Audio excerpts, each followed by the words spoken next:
Day 4 OOTD ni Atisa Manalo, and grabe, this is by far one of the best na OOTD na nakita natin na sinuot ni Atisa Manalo for Miss Universe. And kikilatisin natin one by one. So, ang overlook niya dito is channeling a rich girl vibe na iredera ng isang construction firm. So, as you can see, lahat ng mga suot niya dyan ay branded. So, talagang sosyalin, very expensive looking ang dating niya dyan. Okay, so i-detail natin piece by piece. Let's start with her upper blouse, yung color orange, na bumagay sa kanya. Tapos, hindi siya sobrang loose. Hindi naman siya sobrang fit, katamtaman lang. And it fits her body type. Tapos sa lower naman, yung pants na color cream, bumagay din sa kanyang skin tone. And then sa footwear niya, o diba, parang contrasting yung color din. And then yung suot-suot niyang color black na Louis Vuitton bag.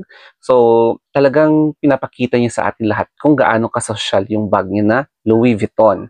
And then finally, yung kanyang look na nakalugay lang, o diba? Pero elegante siyang tignan. Sorry guys, pero eto yung legit na Day 4 OOTD ni Atisa Manalo. Wearing simple lang na dress na nakalugay lang yung buhok and medyo low-key lang yung eksena niya dyan. Hindi siya nagpakabog or hindi siya masyado nagpaka-flaunty yung eksena niya dyan.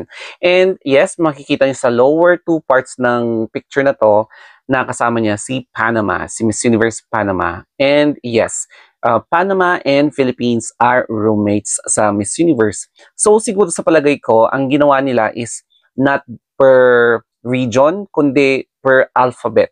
So since Panama, Philippines, mga ganyan na mas malapit, ayan, sila ang pinagtabi. Or sila yung parang matik na pinaganon-ganon lang ng Miss Universe organization para siguro mas madali yung pag-assign ng roommates. Kaya, mag-backtrack muna tayo. So, tignan natin yung Lady in White ni Atisa Manalo. As you can see, overall look niya, napakalinis tignan, napaka-effervescent. Kasi nagkakaroon ng illumination yung kanyang skin tone na kino-complement ng kanyang puti na outfit or puting dress. Tapos lugay-lugay lang, o diba? Hindi masyadong ini-style yung hair niya. Para naman hindi mapagod yung hair niya sa kaka-style, kaka-blow dry, mga ganon. O diba? So, diba, ang expensive niyang tignan dyan. Very ethereal. Despite sa drama kahapon, yung pag-humiliate, natuloy pa rin yung sashing ceremony. Pero hindi siya masyadong hinighlight, no? Correct me na lang if I'm wrong.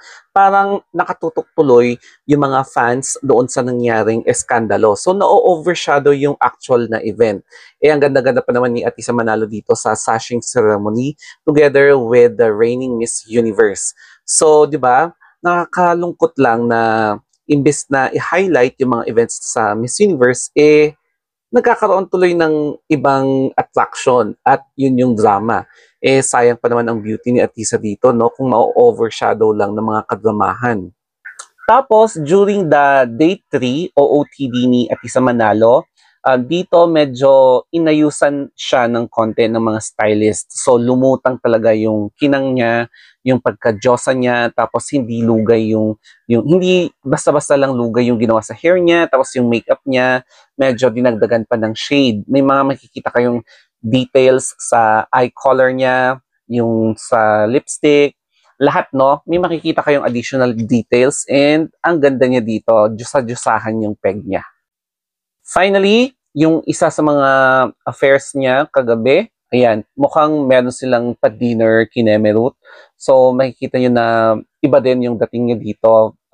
Medyo glossy din na parang pumunta sila sa formal event na dapat very casual yung look nila. And makikita nyo sa kanya, very regal. Tapos, yung mga ginamit na shades ay medyo bold.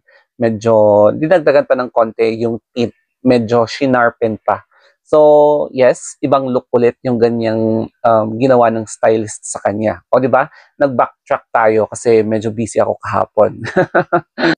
Ngayon, bagong ahit na ako. Wala na akong balbas tsaka bigote. Hindi na ako pagkakamalang manyakis. Pero anyway, balik tayo dito sa picture na to.